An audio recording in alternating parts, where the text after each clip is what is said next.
Thank you, everybody. Greetings. Wonderful to be with you. And just to say that today is also a public holiday in South Africa. It is Sharpeville Day. It was this day 62 years ago that 69 people were shot and killed by the apartheid regime. And today is a public holiday in memory of that. So that's just a context in which we are joining you today. Well, the archive, as has been said by Elena, is documentation that I happened to collect during a lifetime.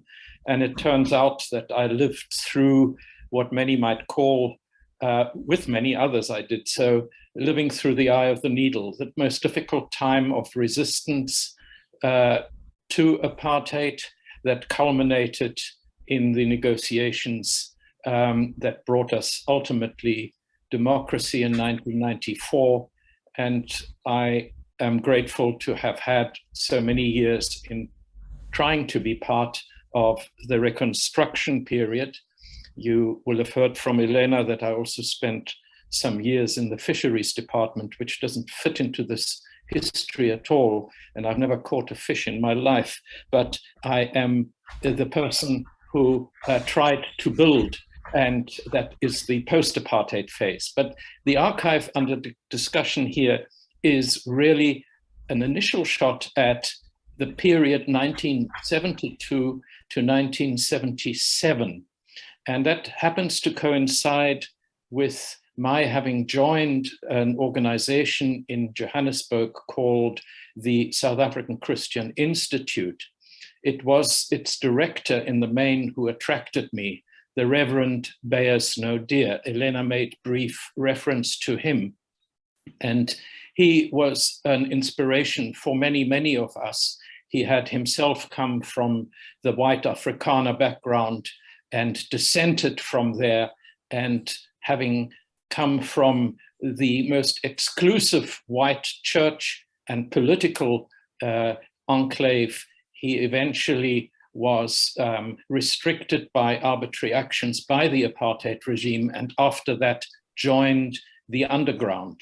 And I accompanied him throughout that period, and fortunately I have a habit of collecting documents, and those documents, that is why the opening file here, the opening slide here says 20 box files done. That is the first project that I have done with the Imagining Futures group. But as you can see, there are lots more to go, and they are a revelation of I think some import and have a relevancy that stretches beyond South Africa. So I see the archive largely as a tribute or as a legacy for my mentor, Beyers Naudé, as well. Please move to the next slide. That slide takes us beyond the date when I, for the period for which I've archived matters, but it is revealing that in 1987, for the first time, were people in this picture who were working together in secret for 11 years were seen on the same platform. It's 3 years before the unbanning of the underground organizations. And here in Harare, I was organizing a conference about children in South African prisons. To the left, you've got the president of the ANC, Oliver Tambo. You can't see me properly. My head is slightly obscured by the head of Beyers Naudé, but I'm the guy in the background. And that represents the linkage that is in the making and that the archive is descriptive of. It is in essence the means to overcome the cordon sanitaire that apartheid had built around the racist states of Southern Africa and the exiled movement beyond those borders. And ultimately, we knew that we had to build that linkage. And it so happens that I was the link point after my exile into first Holland and then the United Kingdom, that I provided the linkage between the head of the exiled organization and this man, Bayes Naudé, who had, after his banning order in 1977, decided that his only correct action would be to go and work in the underground. Next picture, please. What this entailed is essentially the following. You have before you a snapshot of a very small extract of the Excel sheet that, with the help of IF, I've been developing. That is, how would I go about my 5 years of box files and bring them with a proper identifier and with subjective descriptions behind each identifier, and how to do that many times. So what you see in this snapshot is really on the horizontal line, there are 12 more categories by which each document is given some form of identity. But what it also means is that underneath it, on the vertical line, what we did over the last 4 months was to enter 2,270 documents that either have many pages or just one page, but that add to this history that we are describing. And so imagine this page expanding as an Excel sheet to your right and to the bottom, and then you see the product that we are completing this week, in fact. Next sheet, please. That's a very brief description. I won't read them all out, but on the crossbar, the 15 ways to describe a document covers these items, and they are very important if you consider how an academic or how a researcher or how a journalist in a generation's time might want to delve into the resistance and opposition to apartheid, and could go into any one of these fields and hopefully build from it a sector of different articles that are captured here. Next slide, please. So in the archive, you will find many cuttings amongst other things. And as you will see here, you can not read the writing because this is in Afrikaans, and much of the hatred that was that came toward us during the period before the Christian Institute and Bayes Naudé was banned. That all happened in October 1977, incidentally, which is the cutoff point for this archive. But here in 1975, you have an article in an Afrikaans newspaper where certain individuals are being attacked for their opposition to apartheid, the dissenters from apartheid. And on the right-hand side, you have myself emerging from a police car after 3 months in solitary confinement. You can see I didn't even have a haircut during 3 months. I've just embraced my wife, who's in the middle, and I'm about to embrace my lawyer, Shan Chetty, on the right.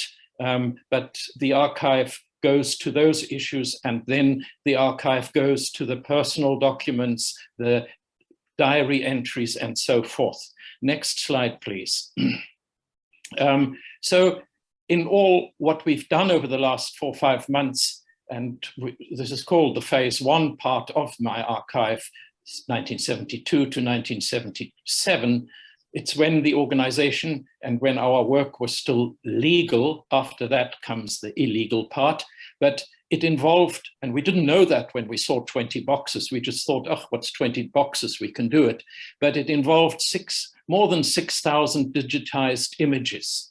And each image is associated with that Excel sheet so that you can trace the numbering on the digitized image directly to the Excel sheet number, and then see whether that is something you want to delve into. It also means that the 20 boxes are now properly ordered.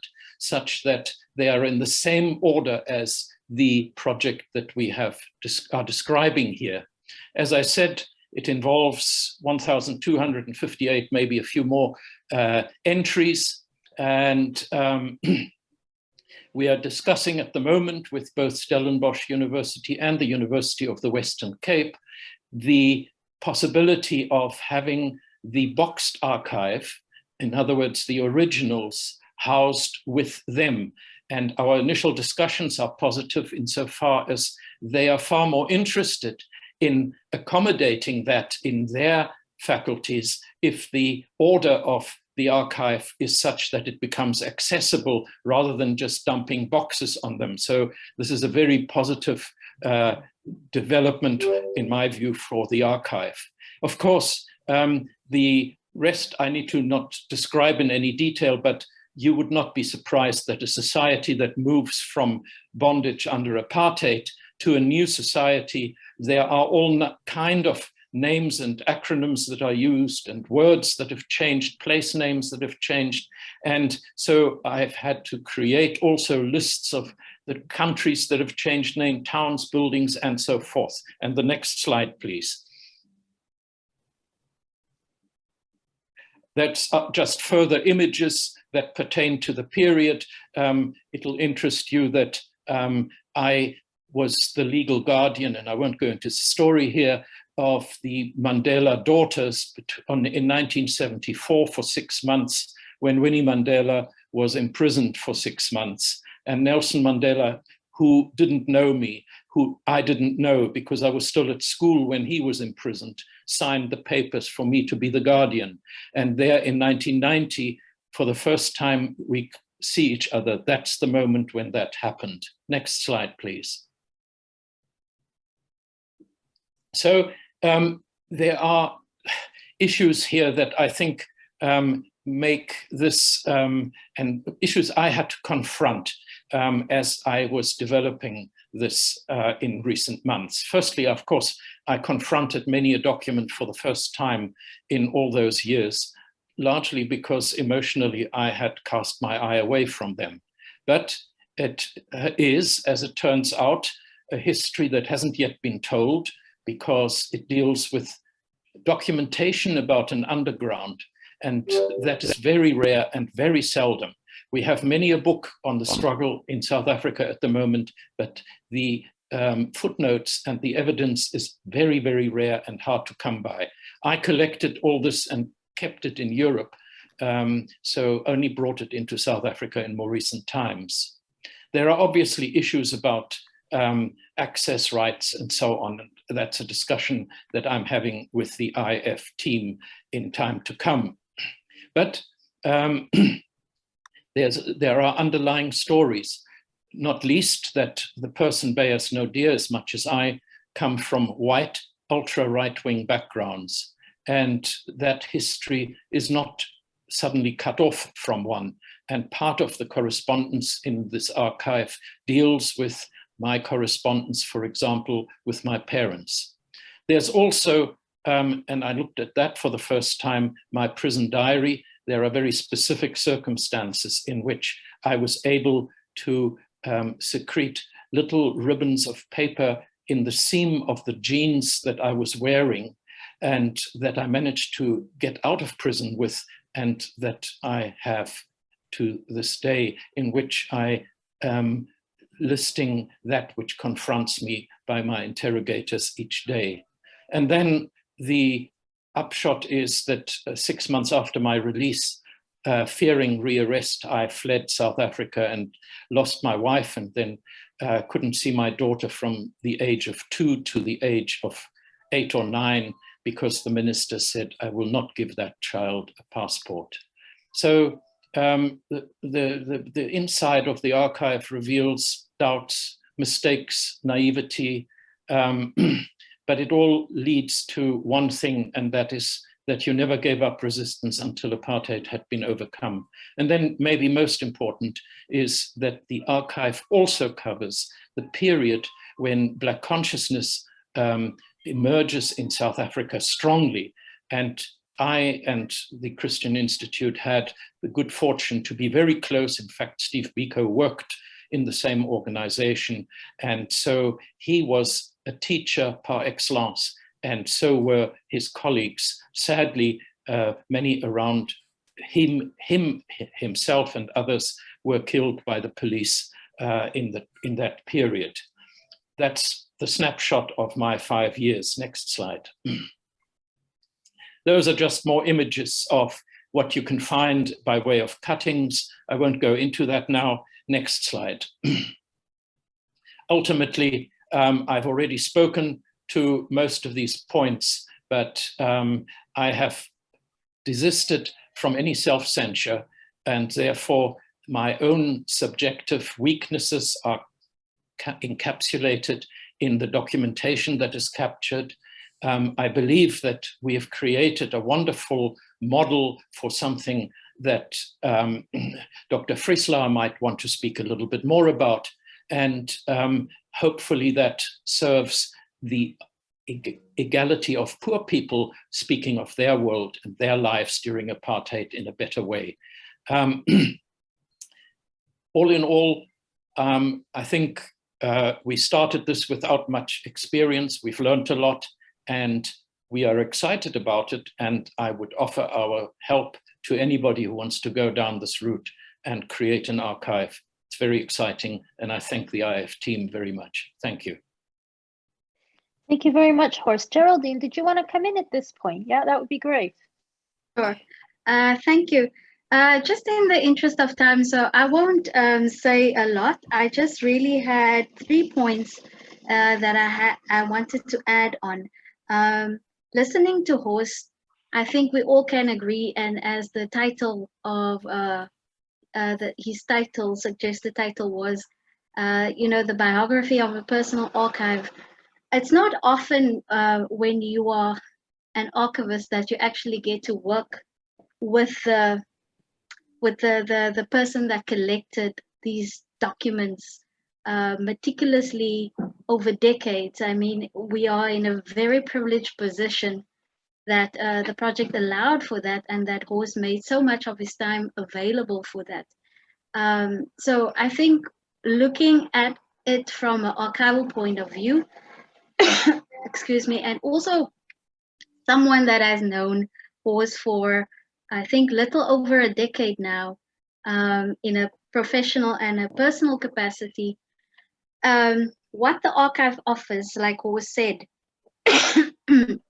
is that it offers more, and I think that is also something that I still grapple with, that I have grappled with in my dissertation as well, this distinction between what constitutes a liberation struggle archive, what constitutes a solidarity archive, and a resistance archive. So I feel Horst's archive straddles almost all of that categories, and it's been categorized in South Africa because of the funding landscape.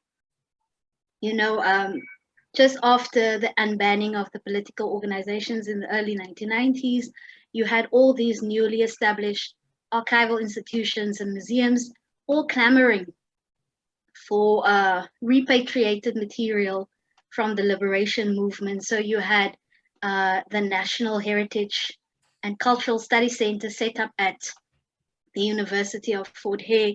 You had the Mayabuye Center for History and Culture at the University of the Western Cape. But here you have an archive, a personal archive, that doesn't sit with any archive at the moment, a physical archive, which is still with the maker, if I can call you that, Horst. The maker of the archive sits in his house where he is, trying to make sense of it. So this is the first part. That's why it's a wonderfully rich, nuanced, but also very deeply personal archive, that it's productive in the way that it gives you insights that perhaps other archival collections can't give you, because it doesn't have that personal, what Horst has been doing in the 2 fields of the Dublin core, which is to provide context, that deep dive into into the world of the Christian Institute. So that was my one point. So it's almost, yeah, it's like what Carolyn Hamilton would call the backstory of the making of an archive. And in this sense, it's not the biography, but it's actually the autobiography of the Horst Kleinschmidt's archive. The second thing that I wanted to say was also what Horst touched upon himself, that physicality, the materiality, and his own relationship to the archive, and how incredibly difficult this can sometimes be to deal with this kind of material, you know. So that was the second thing. And the third thing was just from a technical point of view. So yes, we have started exploring was mainly with these two institutions that have expressed interest, but I also think in terms of physical accessibility to the archive, it is also important, like Horst know, for someone in the UK or in the States or in South America or in Asia to be able to be connected to this material online as well. So I think that is part of the discussion that we really need to push in South Africa as well, to just see how likely that is, because a lot of work has gone into this. And like Horst also said, we have underestimated the amount of time that it would take. And that is partly my fault, because that is what I can do per day, but obviously I wasn't available full time to the project. So yes, so we have learned a lot, even people that thought that they are in the know. So like me. So yes, so thank you so much to IF as well for making this project happen. Thank you so much, Geraldine, Horst, and Mark. I hope you will come in during discussion as well. I'm just going to turn over to Tawny to give a response. Thank you.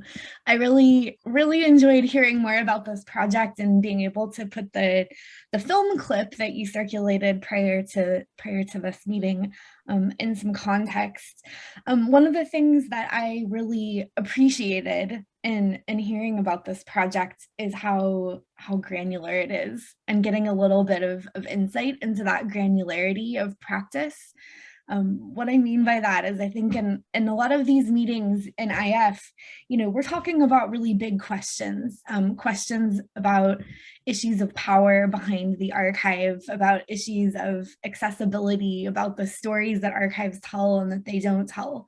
And it's one thing to say, you know, archives should be accessible and they should allow multiple narratives. And it's quite another to kind of work with the issue of accessibility and be sitting there thinking about metadata and about how you categorize documents and how you organize them in such a way that they do enable that accessibility. So I think it's really valuable for us to think, you know, at that granular level and about connecting that kind of very detailed work, which is both, you know, organizational work, but I think also personal work having to do with memory, with some of the bigger questions that we're asking in IF. So along those lines, I have some kind of bigger issues I wanted to point to, and I think these actually dovetail really nicely with what Geraldine has just said.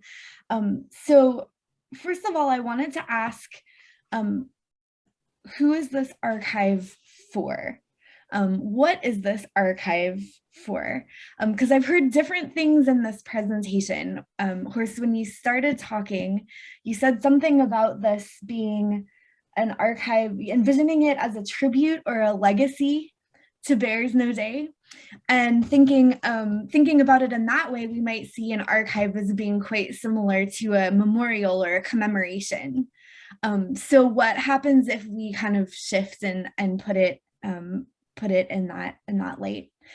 And when we think about who an archive is for, I mean, who might want to use it? I was struck by a comment that Geraldine made in the film it was something like someone else might come along and want to use this. Do you remember? Do you remember that, Geraldine? So, you know, that this is about Horst, about, you know, your own autobiography and your work, but also about how we make this work accessible, accessible to other people. And the other thing I wanted to say was that I think that this archive offers a really important moment to think about how we can contextualize archives in a way that make them more egalitarian. Archives have a tendency to efface their own histories.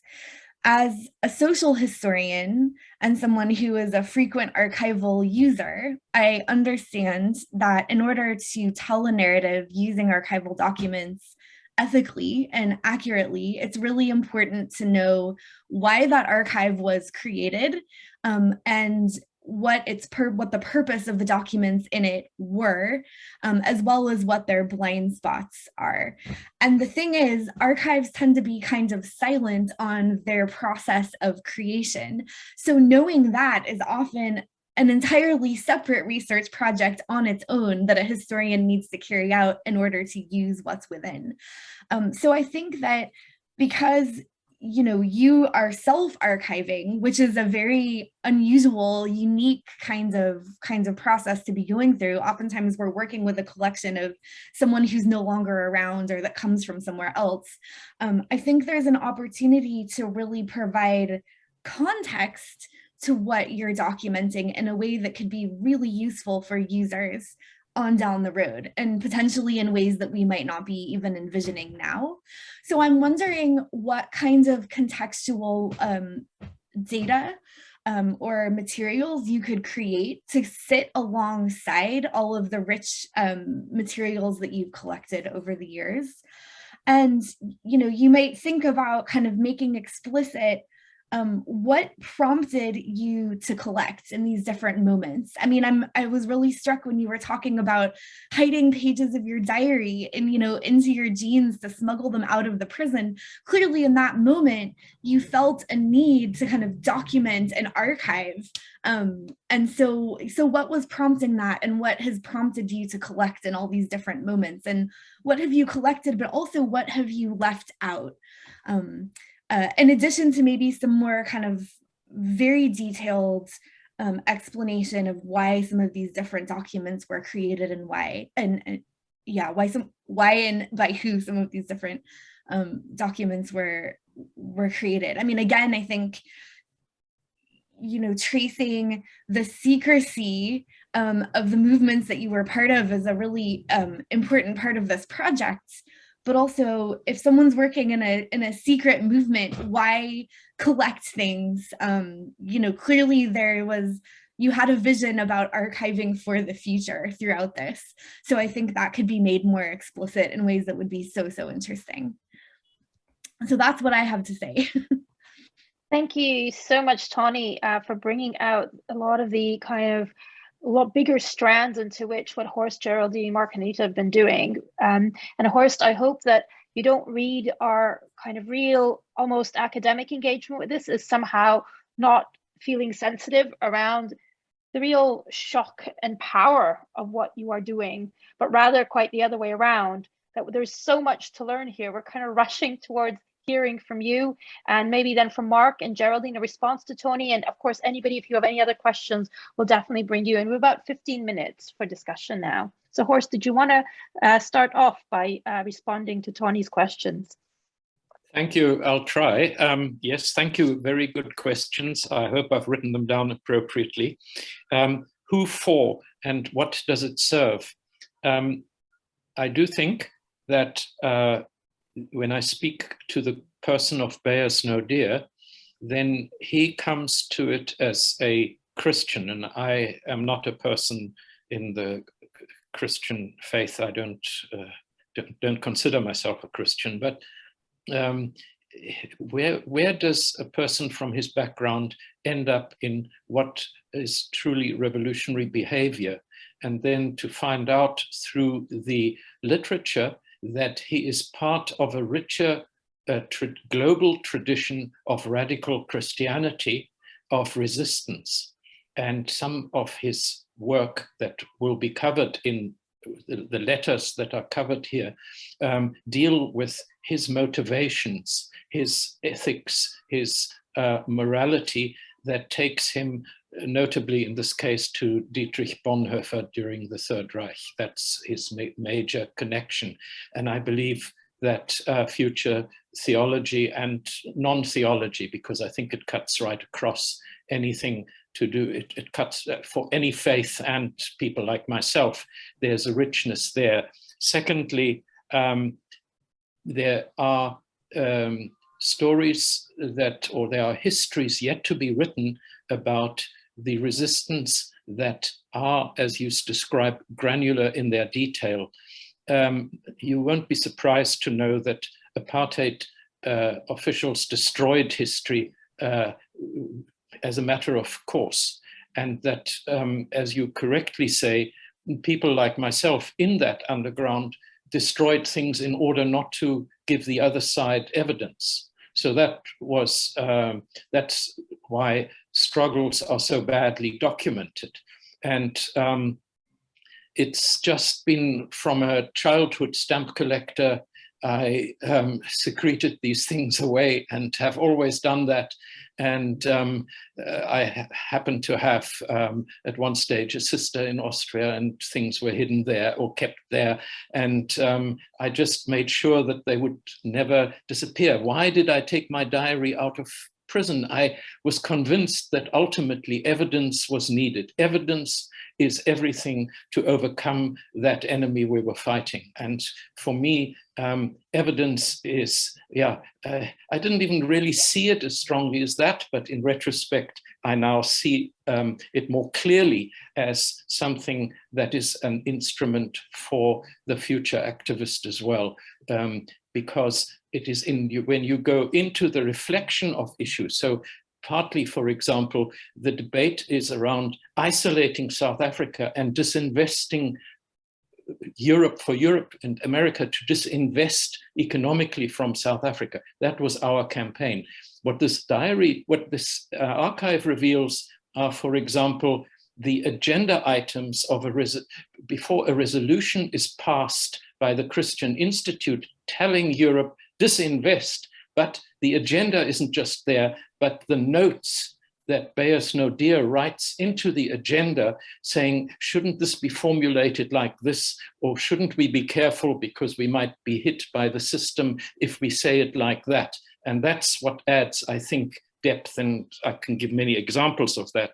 There's also a lot of documentation with our closest solidarity allies in that period, who sadly, and when it comes to the Black consciousness movement, are very, very short on documents. And I have in this archive lots of those documents, and I want them to be accessible and available to students of that Black consciousness movement. And so we go beyond just the narrowness of one organization. This is a much broader thing. It speaks to us discussing things with senators and prime ministers and what have you. So it goes much wider. And so, yeah, we are doing a film with Mark. Mark is very quietly sitting there patiently, but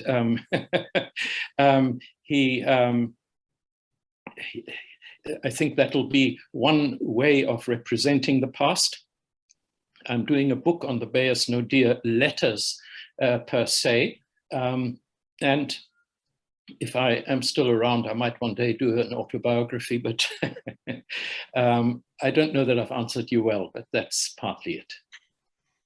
Thank you so much, Horst. That is incredibly generous, actually, in all that answering and in your presentation. And as you've mentioned, Mark, that's a good maybe point, Mark, if you'd like to, maybe come in now, and then Geraldine, if you could come in after that, that would be wonderful. Yeah, I've never come across an archive, like this.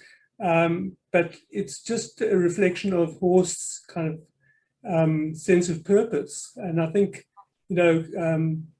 when you put into solitary confinement, you smuggle out kind of what you can, if you can, just to show that you're still alive, to kind of, just consolidate the support you're getting from outside. And Horst's support is never diminished. I mean, so the archive itself kind of flows from that, personal moment to political practice. And it's always a conversation about confronting power. And now, all these years later, it's about kind of making sure that the official version that we get is actually not, doesn't stand in for memory, because the official versions of history are written by those who have a reason to write in a particular way. And Horst's archive is a sort of counter to that. So it's in its detail, it's unique, but it is also the kind of a homage to Horst himself. I mean, it's not just a homage to Beyers, as extraordinary as Beyers was. In that conversation, in those series of meetings, in the kind of the archive speaks to a very messy process of resisting an evil, a process where white people are privileged and, for the most part, are quite happy in their privilege and not resisting apartheid. And so for Horst to kind of take a stand, or Beyers to take a stand, means going against your own family.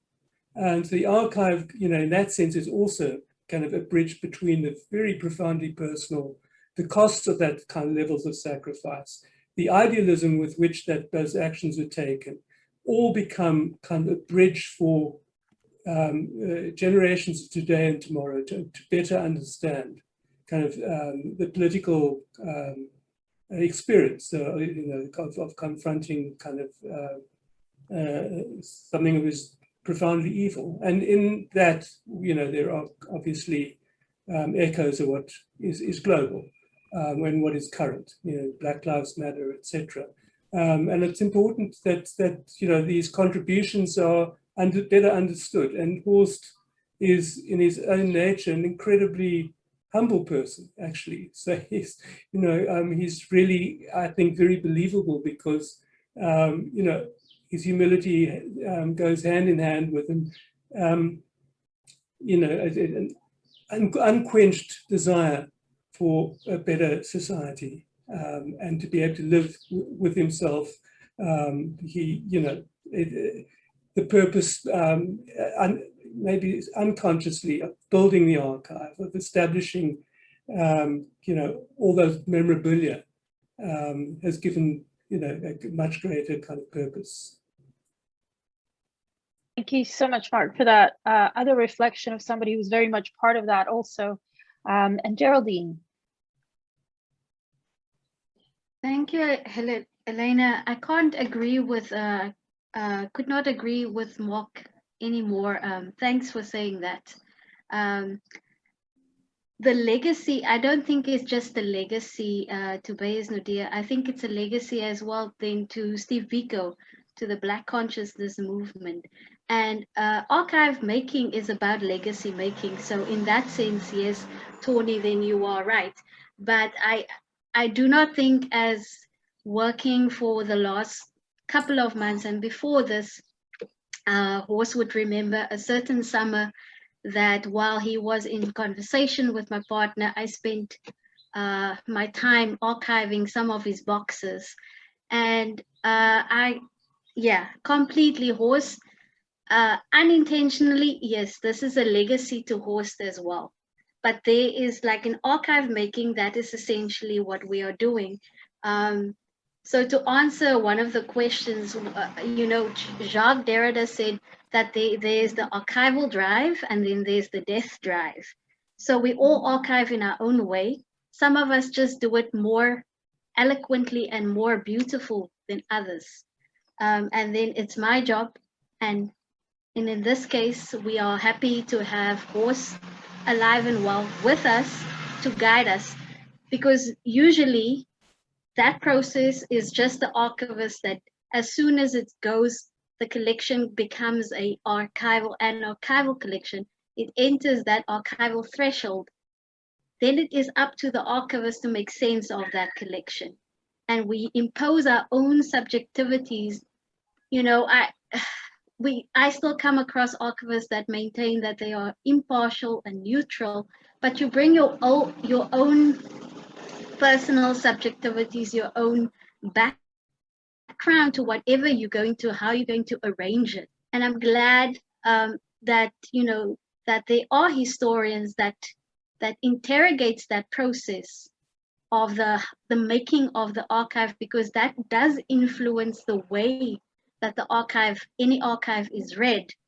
And like Horst said in one of his slides, that it's an incomplete, like what we have captured, excuse my word, I don't like that word captured, but what has been documented so far digitally is a snippet of what is in the entire archive. But at the same time, you know, it's just humanly impossible to have documented everything for the last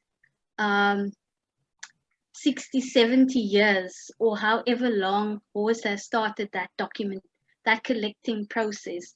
So, and alongside what I won't be long, I promise, alongside Horst's archive sits the International Defense and Aid Fund archive, where Horst was the director up until its closure. And yes, while all these things happened underground, the IDAF had an expansive archive. And I would think that being the director of that particular organization also shaped, even though Horst began very early in his life to do this collection of what is important to him, that also shaped, even with the fear of infiltration or that the documents will be discovered, the money trail of how money is getting back to South Africa. But that didn't stop IDAF from archiving.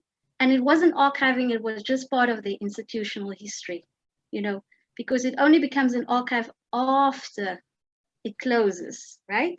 So that is one. So Horst's archive sits alongside all these different archives to IDAF, to the Beyers Naudé archive, to the Steve Biko Center in Ginsberg in the Eastern Cape. So, you know, there's a wider context to that. But it also, in this sense, it's unique because it has all these different strands. So while this part of the snippet might be focusing on Beyers Naudé, it's certainly not just a legacy to Beyers Naudé. I think it's very much, and Horst might disagree with both Mark and myself, but because he is very humble, it's a legacy to Horst and Horst's life work, which I think, you know, he would never celebrate, but it is to be celebrated. To be still at this age, retired, still be an activist for social justice. I think I will leave it there. Thank you. Thank you, Geraldine, so much for putting it so eloquently. All of you for speaking so bluntly about this. And Horst, I hope you've been listening and not shying away, because I also know the incredible magic of Geraldine, of Mark, and also of people like Tawny, who might feel a bit of distance from the project itself, but actually bringing and allowing you to help us understand better about what's going on, Horst. So I hope you see it that way. Unfortunately, we've also run out of time for this part of the conversation, but I think with that word of evidence, which was mentioned several times, is exactly the kind of thing that I'm hoping what Dia will now bring to it will very much expand on evidence. And at the back of my mind, as I listen to all of you, is what has been going over the last few years in terms of these very complex histories of fear, of recording, of what could be kept, what should be preserved, and what's going on right now, not very far from us in Europe.